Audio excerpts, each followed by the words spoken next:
नमस्कार, स्वागत है आपका शुभ 24 के इस स्पेशल प्रोग्राम में। आज फिर हम अपने मेहमानों के साथ चर्चा करेंगे एक विशेष विषय पर। क्योंकि सरकार का कोई धनी दोरी है नहीं। जितने भी भ्रष्ट अधिकारी उनके ऊपर लगाम खींची जा रही है। उसमें यह है कि जो पकड़ा गया वो चोर है। जुडिशल में क्या है, केसों का बहुत ज़्यादा लोड है। उसके चक्कर में केस जो हमारे हैं ना, हर केस बहुत लंबा चलता है।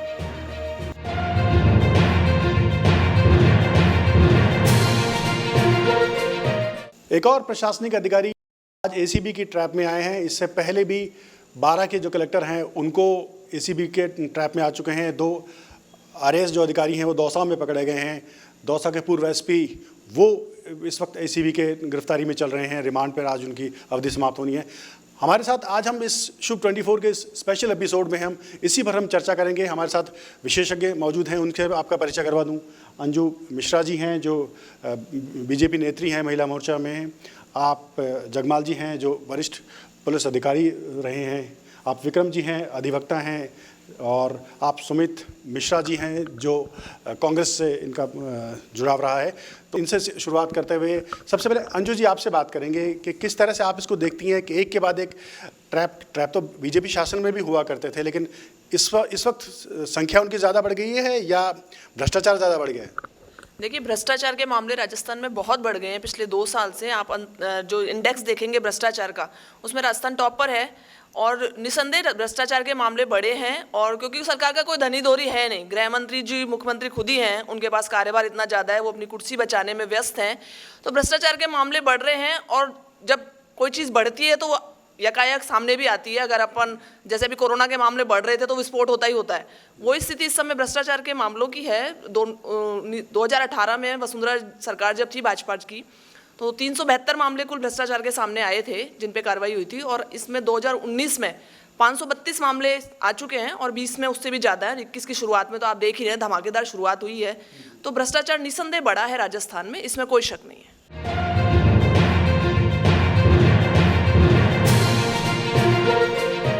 आपने तो पूरा रिकॉर्ड खाका ही आपने बता ही दिया।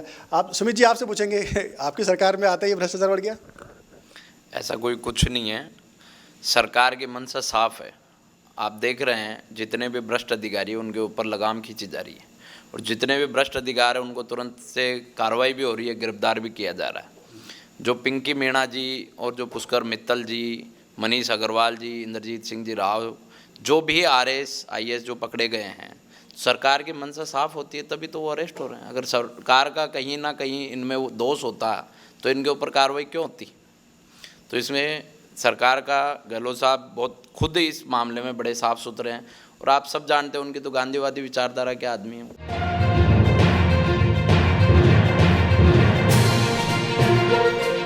इससे पहले भी ये तंत्र विकसित नहीं था जो अधिकारी पकड़े नहीं गए? बहुत ज़्यादा था। पिछले सरकार के अंदर तो जितने भ्रष्ट अधिकारी निकले हैं उनसे तो कम ही निकल रहे हैं आंकड़े, आपके सामने हैं जो भी है। आप जगमाल जी, आप वरिष्ठ प्रशासनिक पुलिस अधिकारी रहे हैं। आप इसको किस तरह से देखते हैं कि क्या अचानक क्या हो रहा है ब्यूरोक्रेसी में कि इस तरह की चीज़ें में अचानक बढ़ोतरी हुई है, या कहीं ना कहीं पहले ही मामले किसी और वे में थे और अब उसको किसी और वे में देखा जा रहा है? देखिए, भ्रष्टाचार तो हर शासन में होता है, चाहे किसी भी पार्टी का राज हो। अब पिछले कुछ समय से भ्रष्टाचार जो बढ़ा है और उस पर एंटी करप्शन ब्यूरो ज़्यादा एक्टिव हुआ है, इस वजह से ज़्यादा केसेस पकड़े जा रहे हैं। वैसे भ्रष्टाचार क्या है कि प्रशासनिक दृष्टि से देखा जाए तो हर क्षेत्र में कहीं न कहीं पाया जाता है। अब उसमें यह है कि जो पकड़ा गया वो चोर है, नहीं पकड़ा गया वो ईमानदार की गिनती में आता है।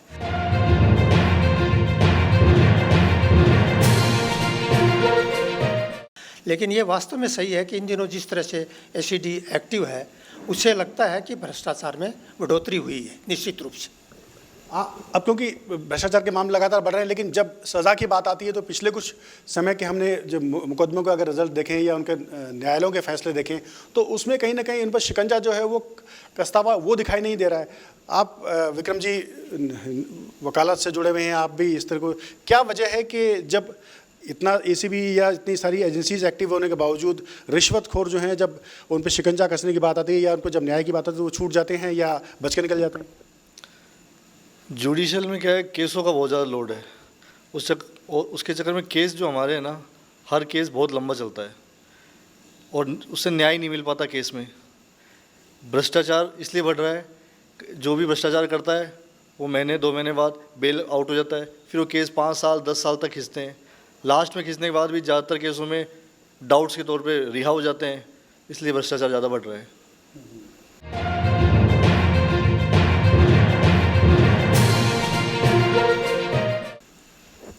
अब क्योंकि भ्रष्टाचार बढ़ा है तो इसमें इसके ट्रेंड में भी परिवर्तन हुआ है। पहले जो छोटे कर्मचारी पकड़े जाते हैं अब वो बड़े स्तर पर पकड़े जा रहे हैं। अंजू जी, आप इसको किस तरह से देखती हैं कि क्या अब जो तंत्र है वो सब मिल बांट के खाने वाली स्थिति पैदा हो रही है?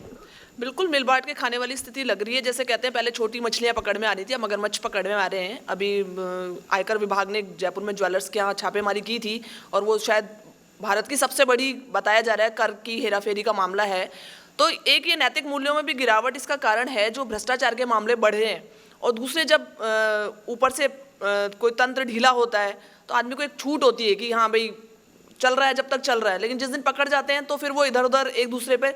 और इसकी जड़ तक जाना बहुत ज़रूरी है कि ये अभी था कि ये थानों से बंदी हुई है, तो जो आईपीएस पकड़े गए हैं इन्होंने भी तो कहीं बंदी नहीं बांध रखी है। इस चीज़ की भी जांच होनी चाहिए कि कहीं इनकी भी बंदी हुई हो तो इनकी मजबूरी है बंदी लेना। तो ये एक भ्रष्टाचार का एक ये भी पहलू है कि जब भ्रष्टाचार एक ऐसी चीज़ है जो ऊपर से शुरू होकर नीचे तक भी आता है, क्योंकि अगर नीचे वाला अधिकारी अपने ऊपर वाले को दे रहा है तो ऊपर वाला अधिकारी पकड़ा गया है तो वो कहीं किसी और को तो नहीं पहुंचा रहा। इसकी जांच होनी बहुत ज़रूरी है और ये ट्रेंड बदला है।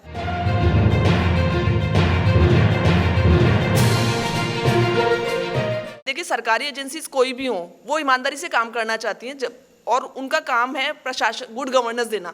लेकिन डिपेंड इस बात पे करता है कि उनके जो ऊपर सरकारें बैठी हैं वो उनसे किस तरह से काम करवाना चाहती हैं। उनके हाथ बंधे होते हैं एक सीमा तक। आप जगमाल जी यहाँ पर बैठे हुए हैं, ये भी रहे हुए हैं पुलिस में, तो एक लिमिटेशंस होती है कि अगर आपने किसी के कार्रवाई कर रहे हैं और अगर आपको फुल हैंड नहीं है, फ्री हैंड नहीं है, तो आपको थोड़ा सोचना पड़ता है कि अभी किसी का अपन यातायात में पकड़ लेता है ट्रैफिक वाला, फोन करवा दिया, साहब छूट जाता है। आप कितने भी, वो भी एक तरह का भ्रष्टाचार है। साहब लाइसेंस नहीं है, रोक लिया, बात कर, विधायक ने फोन कर दिया। तो ये एक भ्रष्टाचार के एक तरीके हैं। छोटी मछलियां अभी तक पकड़ में आ रही थी, अब बड़े मगरमच्छ पकड़ में आ रहे हैं, लेकिन इसकी जांच होनी चाहिए कि कहीं ये तो कहीं ऊपर और बंदी नहीं पहुंचा रहे हैं। इनकी अपनी मजबूरी है पैसा खाना, क्योंकि इनको देना है हर हफ्ते, तो इसकी भी जांच होनी चाहिए। सुमित जी, आपसे जानना चाहेंगे क्योंकि एक बात सामने आ रही है कि क्या प्रशासन पर पकड़ जो है सरकार की वो कमज़ोर पड़ गई है, इसकी वजह से ब्यूरोक्रेसी को छूट मिली है? नहीं, ऐसा कुछ नहीं है। देखो, आए दिन अपने जो एंटी करप्शन में अभी जो दिनेश एमएन जी आप देख रहे हैं, रोज़ आए दिन किसी ना किसी अफसर के ऊपर वो कार्रवाई कर रहे हैं। तो उनको खुली छूट मिली हुई है सरकार की तरफ से कि कोई भ्रष्टाचार कर रहा है उसको पकड़ा जाए। मैडम बोल रहे हैं पिछली सरकार में अशोक सिंघवी जी से बड़ा घोटाला आज तक नहीं हुआ थे, 45,000 करोड़ रुपए का घोटाला हुआ था। उनको उन्हीं की सरकार में उनको वापस से ज्वाइन करवा दिया गया, तो उसके अंदर भी तो कहीं ना कहीं सरकार की बड़े लेवल पर मिली भगत थी। आज सरकार की बिल्कुल मंशा साफ है, जो भी भ्रष्टाचार कर रहा है उसके ऊपर उसकी कानूनी कार्रवाई होनी चाहिए और हो रही है। अपने इन्हीं दिनों में जो 4 IAS RS IPS पकड़े गए हैं और उनके ऊपर पूरी कार्रवाई हो रही है, उनको अरेस्ट भी कर लिया गया।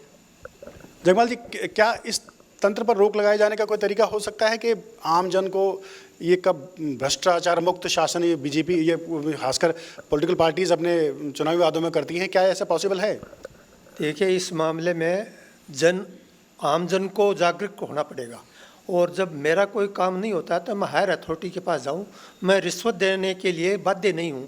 और जब तक मन में कोई भी व्यक्ति ये तय कर लेता है कि मेरा काम हो या नहीं हो, लेकिन मैं रिश्वत नहीं दूंगा, तो निश्चित रूप से रिश्वत की जो है ना वो कामखोरी कम होगी। लेकिन देखा यह गया है कि आदमी ये देखता है कि मेरा काम होगा, सिफारिश से नहीं होगा या नहीं होगा, तो इसलिए वो जो है रिश्वत देने की कोशिश करता है। इसके लिए एक अभियान चलाने की आवश्यकता है जो आम जन को इस बारे में पूर्ण जानकारी दे, और ऐसा भी किया जाए कि जो इस तरह से रिश्वत दें उनके खिलाफ भी कानूनी कार्रवाई की जाए ज़्यादा से ज़्यादा, ताकि लोगों में यह भय हो कि रिश्वत नहीं देनी है।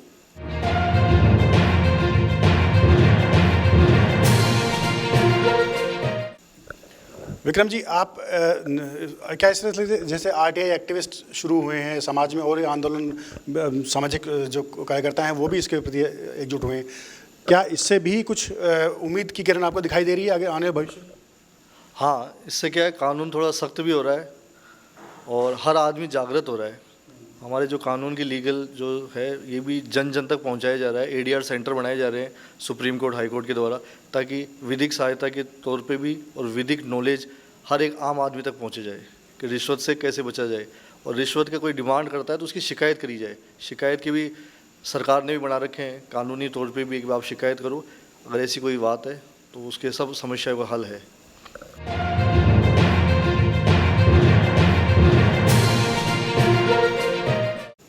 तो ये था हमारा स्पेशल प्रोग्राम भ्रष्टाचारियों पर कसते शिकंजे पर। हमारे विशेषज्ञों की राय आपने देखी। ऐसे ही एक और प्रोग्राम के साथ हम आपके साथ फिर मुलाकात करेंगे। तब तक के लिए नमस्कार।